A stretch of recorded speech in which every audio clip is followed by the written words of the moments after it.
Alright, what is going on, everyone? First and foremost, I want to say thank you for being here right now, watching this video. I do really appreciate for your time, and I would really appreciate if you do consider subscribing, because it truly does help me out a lot. Now, we got Dan Schneider basically tried to apologize, and people just aren't buying it, man.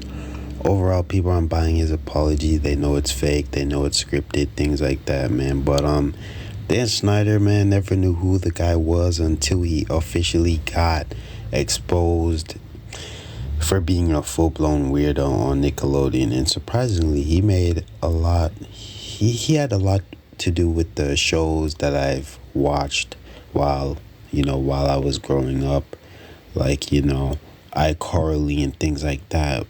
It's very surprising that that guy, that weirdo, was the one who actually made those shows. But I guess that's why Nickelodeon kept them for all those years.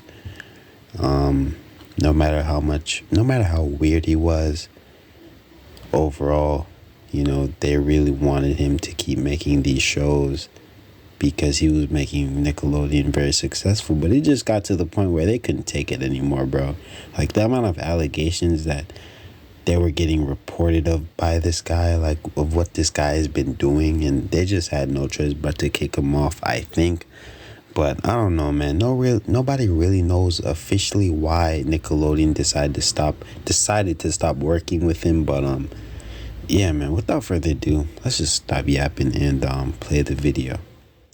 Flashpoint of discussion on the internet in regard to the way that some of the actors on the shows were treated when they were kids. Watching back some of these scenes and sketches now as an adult, it hits you immediately how inappropriate some of this content was. So much so we can't even air some of them in our story this morning. We've talked about the many issues with one of the monoliths of the Nickelodeon channel, Dan Schneider, before in a video. Dan Schneider, a man out of time, quite literally, the man who created our childhoods. At the time of posting, it seemed as if Dan Schneider was the biggest problem of the Nickelodeon empire. Lately, however, a docuseries detailing the dark side of children's TV was released on Max titled Quiet on Set. Working for Dan was like being in an abusive relationship. Dan's treatment of people on his shows was an open secret. So my lawyer filed complaints, gender discrimination, hostile work environment. Not gonna lie, I just finished this show. And they did a great job, you get what I mean? They did an absolutely great job with this show, exposing everything and things like that. Very, very eye-opening to anybody who wants to watch it, you get what I mean? But, yeah, man. Harassment.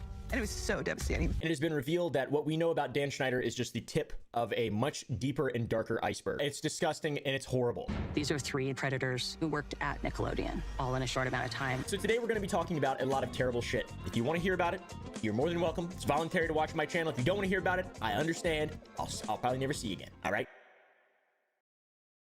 We'll start with Quiet on Set, the 4-part series on Max that dives into the many facets of child abuse that were perpetrated at Nickelodeon. It covers aspects of what we've been known, but also adds to that and exposes a ton of new stuff. The team is massive. They have a lot of connections at Nickelodeon. It's not a bunch of YouTubers. This is an actual real-life production. A lot of A-listers as well. Just kidding. Rick Bell's in it. The beginning of the first episode talks about a lot of this stuff that we already know from easy access on the internet. If you look up Dan Schneider, you will find pretty openly and clearly a lot of bad shit in regard to this guy and horrible stuff that happened on the sets of these shows. It's disgusting. It's horrible. It also provides examples that weren't largely covered. For example, Jamie Lynn Spears getting gooed on, and then the most awkward, weird cutaway transition with the worst Nickelodeon music you can ever imagine. This also happened to another girl on a show called All That, when a character named Captain Big Nose, played by a kid named Leon, was dressed in a superhero outfit. He had a big prosthetic nose, and he sneezed from his prosthetic nose onto another character, and she had slime on her face, and you can tell what that is. You guys know what that is. It's a joke for children that is not appropriate to make as a joke for children in any circumstance. And the joke in that sketch is effectively a shot joke. And not only that, bro, but the guy, the kid in that show was wearing a costume with basically genitals on it, bro. That's the farthest I can go. I don't know how much YouTube is gonna take this video, but I don't know, man. Me personally, bro, that's crazy. That's crazy. So it's like, if you put 2 and 2 together on why they did that, because he was wearing a suit with, inappropriate things on it. So it would only make sense why they would do that shot, if you get what I mean. Like, I don't know, man. I may not put it in the best context, but you guys pretty much get the idea. His suit, the shot, and that's it, man. Jobs at all, but they're you know, they're at the behest of a boss, and also they're elders. They're surrounded by authority, and there's pressure for them to stay in there because a lot of the parents for some of these kids were just pieces of shit, and it was their money. It was the family's only money. They were the sole provider for the families. Parents would just give up on their own careers to manage their children's acting careers, which is mind-boggling, dude. I hope my children are fucking deadbeats. I'm just gonna say it. I believe that. Quiet on Set also goes into Dan's disturbing and undeniable obsession with feet and how it's a part of Nickelodeon's fucking branding at large. Now it goes beyond that. It's part of the identity. The very fibers of the being of Nickelodeon were warped around Dan Schneider's fucking foot fetish. Feet were everywhere in Nickelodeon shows. There's a YouTube video called iCarly Feet. And I'm not gonna lie, bro, the part where they were trying to, you know, get kids to send photos of their feet for like something, bro, that was crazy, bro. That's wild to me, man. That's just wild. That's wild, bro.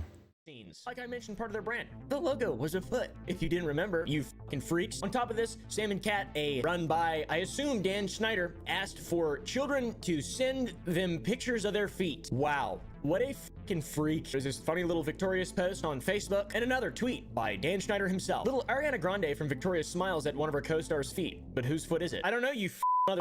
Anyways, oh my god, foot fetishes, I joke about it all the time. It's not good to joke about. They're stigmatized. It's really weird. Quentin Tarantino has a bizarre ass weird foot fetish. He loves feet too, and he's got a bunch of feet scenes in all his movies, his grindhouse movies, but they're all adults, and so is he. It's still weird, but it's like not as weird as Dan Schneider. All the movies are rated R, and people get shit in the head. The feet are the least weird part. Dan doesn't have that excuse. Nickelodeon doesn't have that excuse. Bros live in a world worshipping children's television, and they put kids' feet on camera constantly for years. So on top of the more in-depth stuff that we already know about Dan and Nickelodeon, the docuseries uncovers a ton more that we didn't know. When Dan Schneider created The Amanda Show, it was the first time he was ever listed as a creator in any project. He'd written for shows in the past, he'd been a producer, but he was never explicitly the guy, the be-all end-all of a show. Now, people did credit him for a lot of the success before The Amanda Show, but this was his true big break, and the big break of his protege, Amanda Bynes. Now, we'll start with sexism, because apparently there was sexism towards female staff on set. On top of everything else, they brought on 2 female writers, Jenny Kilgan and Christy Stratton, to get interviewed for the docuseries about their time writing for The Amanda Show. These are the only 2 female writers in the whole show, on top of 4 male writers if you include Dan, who, you know, also wrote for the show. Jenny and Christy were apparently made to split a single salary, getting paid 50% of the normal pay versus the men who each got the full salary. And you might ask, well, why would they take the job if they're getting offered a single salary? I don't know, maybe it's, you look at it like budget or something like that. We have one budget. Well, according to them, it wasn't as much about the pay. It was their dream job. It wasn't perfect. It was their dream job. That's fine. A lot of people take pay cuts to work jobs they actually enjoy. Anyways, that all aside, it's a perfect highlight of the toxic ecosystem during the Dan Schneider era. Okay, guys, it was an ecosystem of abuse for everyone. Just put up with it, because it's either that or you don't have a fucking job. And this is all in the face of apparently Dan telling all the writers for The Amanda Show, Christy and Jenny included, that women aren't funny, they can't write funny, and then ask them to name one funny female writer. I'm not sure if you can imagine this, but on top of all that, there was also degradation of staff. Dan would act as a puppet master. Dan would send a message for you to say out loud. Scream hammers. A stromboli of sorts, and he would tell people to scream things via email. And then I'm not gonna lie, that was like extremely weird and disrespectful at the same time. So you're telling me when you're bored, when you personally have nothing to do, you want people to to stop what they're doing, which is working, and, you know, read your message and do what you say just because you personally, you're bored and you basically want to control everybody and things like that. And it's just like, you know, very powerful douchebag, you get what I mean? Very, very powerful douchebag. And they really didn't have a choice but to do what he said, right? You get what I mean? And it's just like, come on, man. Like, you're supposed to be in a professional work environment, especially if you're the boss, man. But I'm glad they exposed this guy, man. it would be, you know, more degrading, like scream, I'm an idiot. or slut. He didn't do it. He would add bigger letters and more exclamatory characters. And if you didn't, he would send you the message again, caps, exclamation points. He would scream out, say it, until you did. Christy talks about a time in which Dan would offer her $300 to eat 2 pints of ice cream. One time, Dan said, I'll give you $300 to eat 2 pints of ice cream in 30 minutes. And she did because she was broke. She ended up throwing up afterwards, which makes sense because that's a lot of ice cream. I was throwing up afterwards, but it was fine. And I assume she was broke because she's living in California and she had to share a salary with another woman to be in the grace and presence of the beautiful Dan. Apparently, Dan didn't even fucking pay her for this shit. Later, when he asked someone if they could kill a fly for $30, she said, should I add it to your tab, as a joke? And then he took her into his office and berated her. So one day, he said, somebody kill that fly for $30. And I go, should I add it to your tab?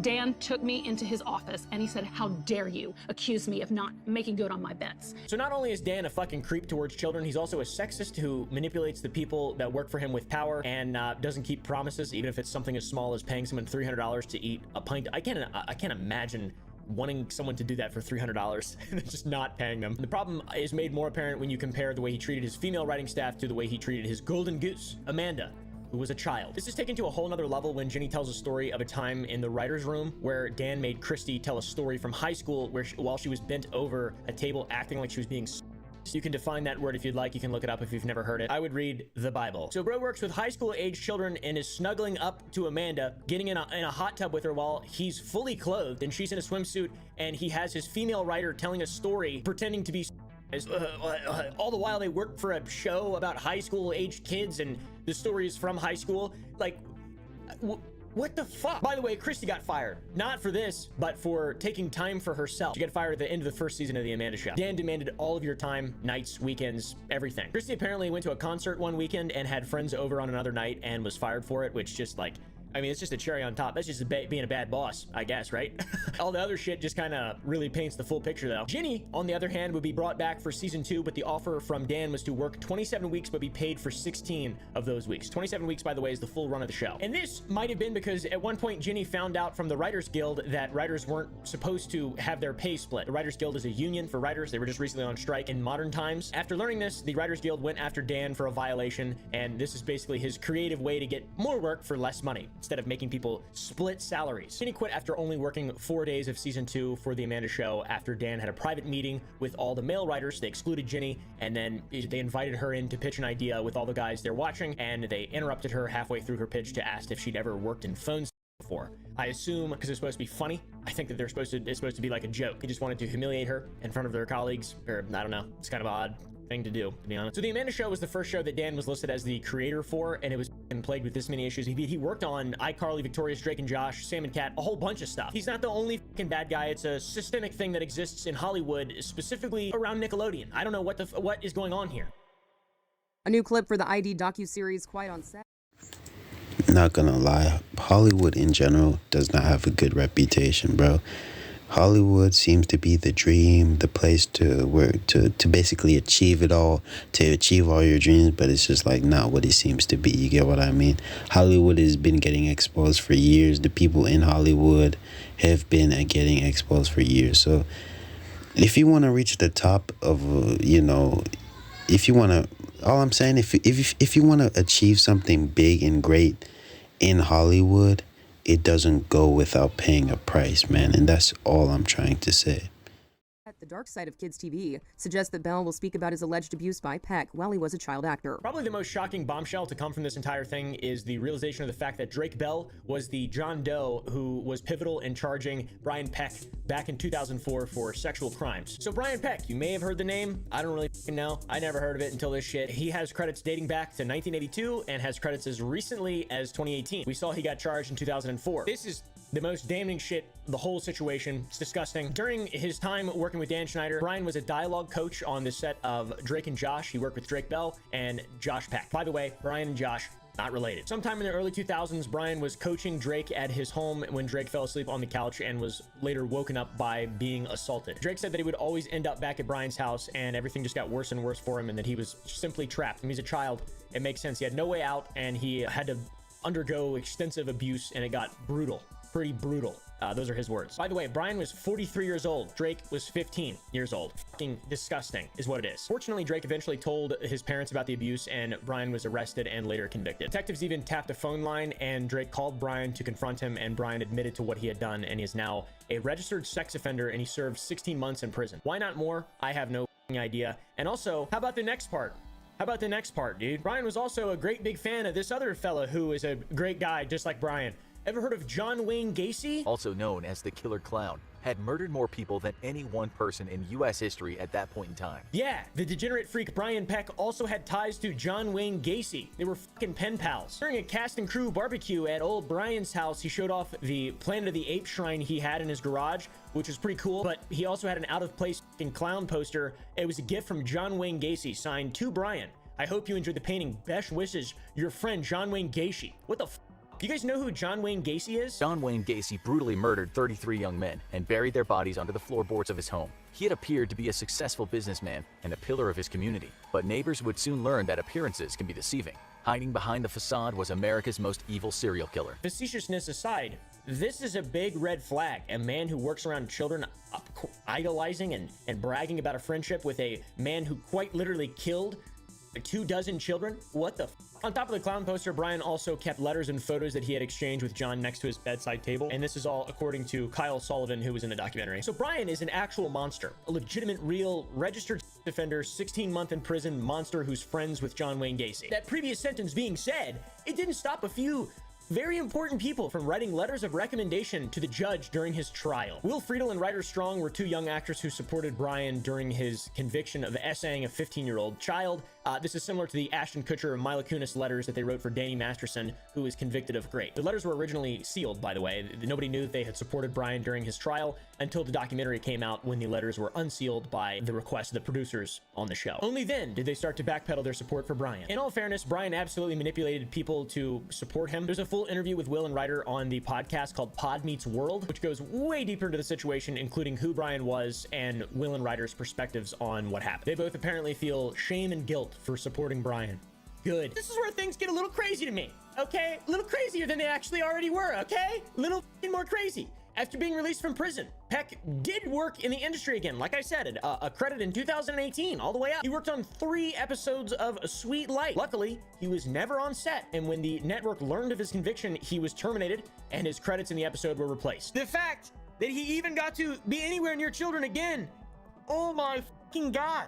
Who are these people out here doing this shit? Luckily, there's watchdogs in the industry that keep an eye on him and people like him. Watchdogs. By watchdogs, we mean people who aren't fucking files. And I'm not gonna lie, Nickelodeon get exposed, but I want to see Disney get exposed next, bro, because Disney and its actors has a lot of allegations, bro. You get what I mean? Like, bro, file apologists or whatever the how hard is it to not just be a fucking worthless piece of shit? So the response to this online has been fucking ridiculous. Obviously, this is a lot of stuff being exposed, a lot of stuff people already knew and people already kind of thought, but all the Drake Bell stuff is terrible. And Drake Bell has a public platform. He's online. He's doing stuff. You've seen the fucking clips of him in court. I mean, the dude has been lambasted, rightfully so, for doing horrible shit to people. But in the wake of all this, it's a completely new just layer of context that's incredibly important to understand. Back to Will and Ryder, though. Drake called them out on Instagram and said that they were trying to save face to get ahead of the story at the request of their publicists. They were victims too. I listened to that entire podcast and they were manipulated by him just like anyone else. They feel awful and they were minors. This is in black and white. Will was 27 years old and Brian told him what he did. Many people turned away and said, no, I won't write a letter, but they did. Will was not manipulated. Brian admitted it to him and he wrote the letter anyway. Then he worked with me on many episodes of Spider-Man years later and never said a word to me about it. This is because they were told the letters are going to be made public. Everyone thought the letters would be sealed forever and no one would ever see them. This is their publicist telling them how to get ahead of the story. I'm inclined to believe Jake here. They're 27 years old. You couldn't manipulate me into, all I know is my own shit. If a file just started talking to me for one and admitted to me what they did, I don't know what I would do, to be honest with you, especially if I'm in like a working. And that's what I mean by it gets deeper, bro. It's deeper than just acting. It's deeper than these guys just, hey, hop right on set, you know, getting these jobs. Things like this, bro. It goes deeper, bro. Like Hollywood in general, bro, to be successful, a very, very successful, and in a very successful spot in Hollywood, you have to do something deep, bro. And I'm not gonna touch that, and I'm not gonna touch on it, bro.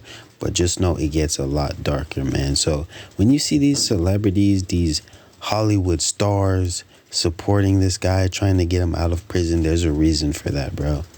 There's a reason why he has so much support by his side. It's because, you know, there's other people doing what he's doing, except they just haven't been caught, man.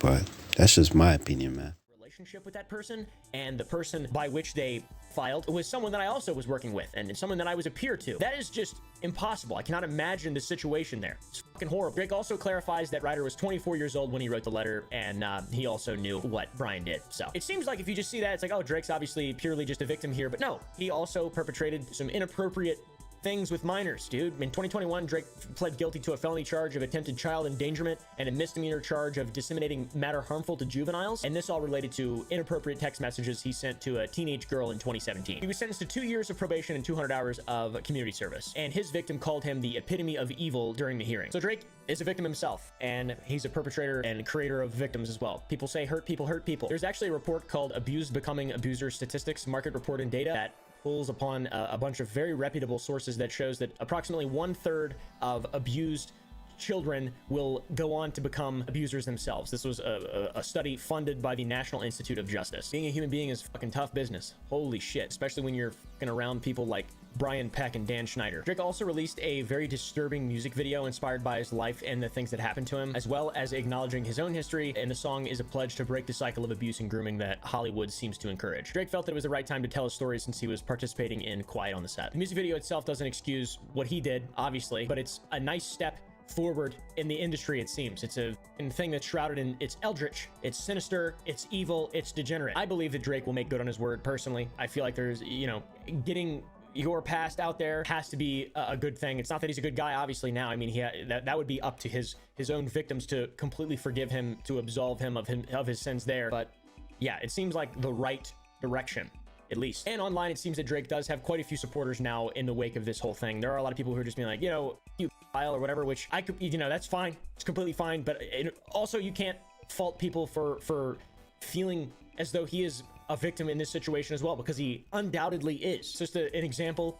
of Hollywood. Historically, it's a godless fucking wasteland. You've got Dan Schneider, you got Harvey Weinstein. Who knows what else that we just don't know about? Who knows what the fuck? It's a full of shitty people. In my opinion, anything that can be exposed, any light that can be shed on the evil out there, especially against children, is just an overall good thing. Nickelodeon didn't just have one child predator. No, God, no, guys. There's another fella named Jason Handy, an additional fucking predator. In the second episode of Quiet on the Set, Jason Handy is introduced into the show as one of the guys who was super easy to get along with, according to one of the moms of a girl who appeared on the Amanda Show. He just seemed like your typical all-American man. He exchanged phone numbers and emails with a number of parents and kids on the set, which at first everybody appreciated, because for the kids who were only appearing in episodes here and there, it was like a way to build up connections and a rapport with people in the world. MJ, the mother of Brandy, who made appearances on the Amanda Show, traded contact information with Jason, and they would find out fairly quickly that Jason was not who he pretended to be. Their initial interactions, Jason would tell Brandy that, he worked on different shows or whatever. Things were pretty tame, normal, standard, regular stuff. There was an email from Jason. She let me read it, and it was a very innocent email. It just talked about the shows that he had been working on. She would tell me, oh, I got an email from Jason. He's doing this, he's doing that. I didn't see any harm in it. And eventually,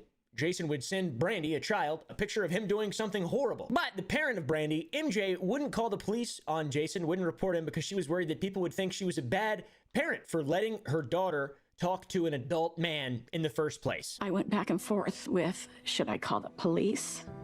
They're gonna think I'm a bad parent because I allowed her to talk to this person. I struggle with this, and I finally told myself, I can't call the police. All I can do is make sure I keep her far away from him. Jason would eventually get caught, fortunately, because we're talking about him in this fucking show, Quiet on Set, but just not as soon as if MJ would have reported him. In 2003, a year after the Amanda Show ended, authorities searched Jason's home. I'm not gonna lie, that kind of confused me when she said she can't call the police. What do you mean you can't call the police? Like, bro, someone just sent your daughter something in very, very inappropriate. And not only that, you have a whole list of proof of them sending messages way before that, and it's just like you have proof, video, everything that you need to show the police that, hey, this guy is actually, you know, a weirdo, bro. Like, come on now, what do you mean you can't call the police? Like, that was really weird to me. Like, is there something she's not telling us about? Like, what do you mean you can't call the police? But at the end of the day, I guess it was a good move by moving your daughter away from him as much as you can. But like, bro, you have to call the police, bro. Like, he's gonna keep doing it, bro. Like, if you don't, like, if you just found out, imagine how many other kids, how many other kids he's actually attacking or trying to, you know, do things like this with. You don't care about them, you only care about your own daughter, bro. Like, you've gotta call the police. But I don't know, man, that was weird to me though. And they found multiple Ziploc bags containing tokens or prizes from underage girls, one of which was a pair of I can't remember what to say it, dude. I don't even want to say it. He referred to himself as a pedophile in his diary, which is ridiculous. That was just the tip of the iceberg. He had 10,000 images, just horrible stuff. This fucking imbecile would face trial for his crimes in 2004. He would plead no contest to 2 felonies. Horrible felonies. You can imagine it. It's fucking terrible. He was unfortunately only given 6 years in prison. He was released in 2009 and moved to North Carolina, where he registered as a sex offender. And this is not his mugshot from 2004. This is his sex offender registry from 2013. So not even in 2009. Interesting. But maybe this is his mugshot. No, that's actually when he was rearrested in 2014. This is not him from 2004. Who would have thought that this guy would get in trouble again? Oh man, that sucks. More assaults of children again. Hey, how about you just fucking, how about that? How about you? It's just dark. It's horrible and dark. I'm glad this shit came out though. I'm really glad that it came out. I recommend watching it on Max if you guys want to scar yourselves, I guess. Luckily, it's, you know, removed from that time.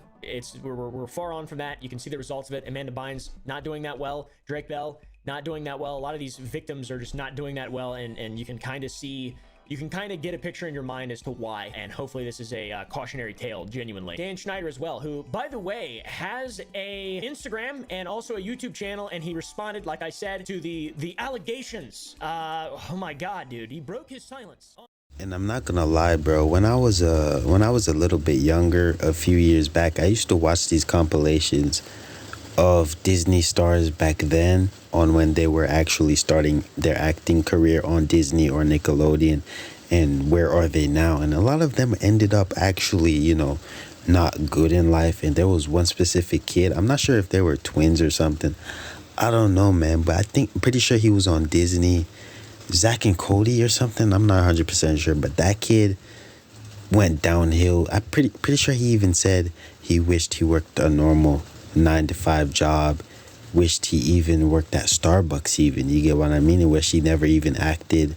And I'm like, why, bro? As a kid, I'm like, why? Like, you have the dream job, you have all this money, like, why did your life go this far downhill? You started smoking cigarettes, your eyes, all around your eyes are black. Like, you could tell the guy was uneasy, and I couldn't figure out why. Like, you get what I mean? As a kid, I didn't understand why, but now I'm understanding why. Like, there's something he's not telling us about, you get what I mean? When you see a lot of these actors' lives going downhill right after all these successful shows, it's for a reason, you get what I mean? Like, they're going through something much deeper, man, and that's what I realized, bro. On his Instagram page, his recent posts direct people to a statement on the Quiet on Set series, link in bio. It's an awesome YouTuber apology video that's actually an interview, and he's being interviewed by one of iCarly's stars, Boogie, the guy Tebow. Here's a basket of tacos, here's a stick. Put the tacos on a stick and walk around trying to sell it. Boogie intros this video by saying he saw the docuseries and he reached out to Dan if he'd be willing to discuss it, which he was willing to discuss it, which is ridiculous. By the way, Dan does not look too good. I'm gonna be honest, he looks like shit. I got a chance to watch the Quiet on Set program, and I reached out to Dan to see if it was something that he'd be willing to discuss. I'm pleased to say that he said yes. Dan, how are you? I'm okay. He says he's been watching the show over the last few nights closely, like the episodes of Game of Thrones being released, and he says it was very difficult seeing his past behavior. He's appalled by his past, saying that he should never have done any of that, and he wouldn't do it today. Is there anything you'd like to start off with? Absolutely. Watching over the past 2 nights was very difficult, me facing my past behaviors, some of which are embarrassing and that I regret, and I definitely owe some people a pretty strong apology. He even apologized to anyone who saw him like that. It was wrong. It was wrong that I ever put anybody in that position. It was the wrong thing to do. I'd never do it today. I'm embarrassed that I did it then. I apologize to anybody that I ever put in that situation. And even additionally, I apologize to the people who were walking around Video Village or wherever they happened, because there were lots of people there who witnessed it who also may have felt uncomfortable. So I owe them an apology as well. They bring up the writer room situation that we talked about earlier, and Dan starts saying all the things that he should say. No writer should feel uncomfortable in any writer's room. Writers know that inappropriate jokes are made and inappropriate topics come up, but he's embarrassed that he participated in it as the lead of the room. Dan, talk to me about the writer's room. From what I saw, not cool. No, and I don't mean to cut you off, but if I can cut right to the chase, let me just say, no writer should ever feel uncomfortable in any writer's room, ever, period, the end, no excuses. Most TV writers, comedy writers have been in writers' rooms, and they are aware that a lot of times there are inappropriate jokes made and inappropriate topics come up. But the fact that I participated in that, especially when I was leading the room, it embarrasses me. I shouldn't have done it. And then comes a softball question with a softball response. The guy brings up anybody else who may have not had a good experience working with Dan after touting his success over 2 decades. And Dan hates the fact that anyone would work for him and not have a good time. Now, we know you've had a lot of success over 2 decades. Thousands of people have worked with you, for you. Okay. Let's speak directly to the people who did not have a good experience with you. Okay, I would like to speak to those people because I hate that anybody worked for me and didn't have a good time. You know me, you've been on my sets.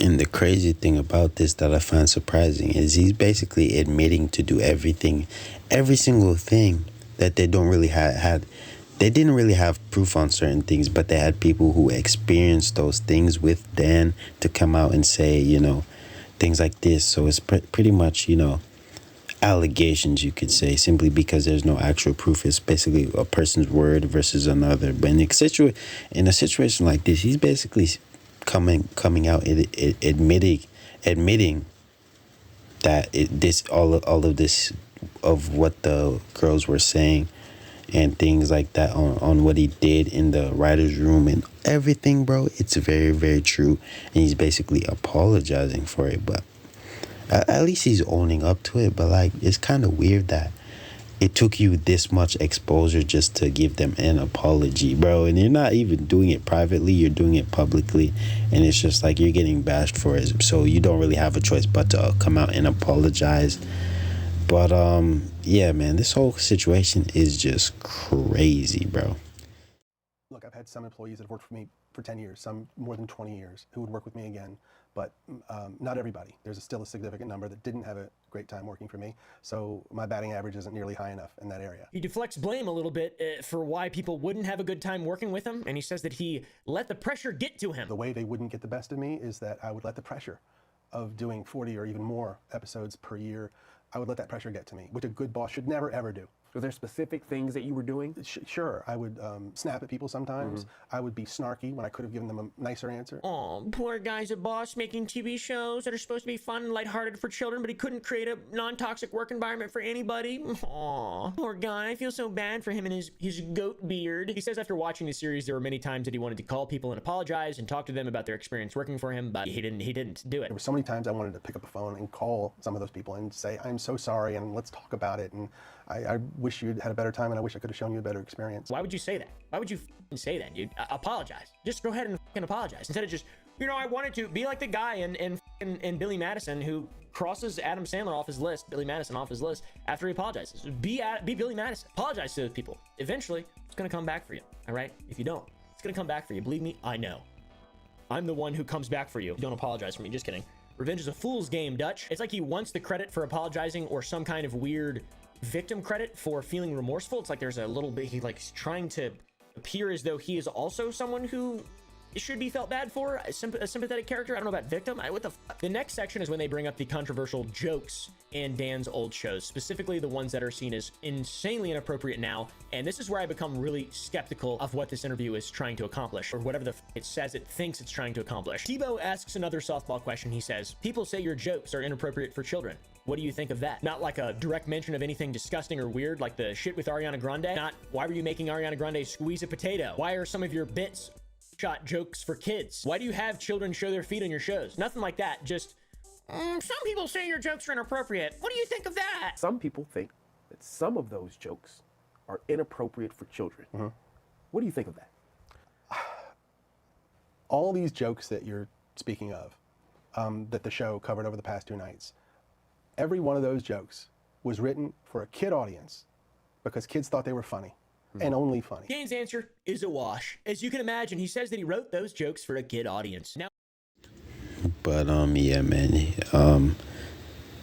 Without further ado, we're just gonna end the video here. Don't want it to be too long, but you guys pretty much get the idea, man. Dan, there's too much dirt on Dan. You get what I mean? There's just too much dirt on the guy. Where if he tried to come out and apologize, just like now, people are not gonna buy it, especially parents, bro.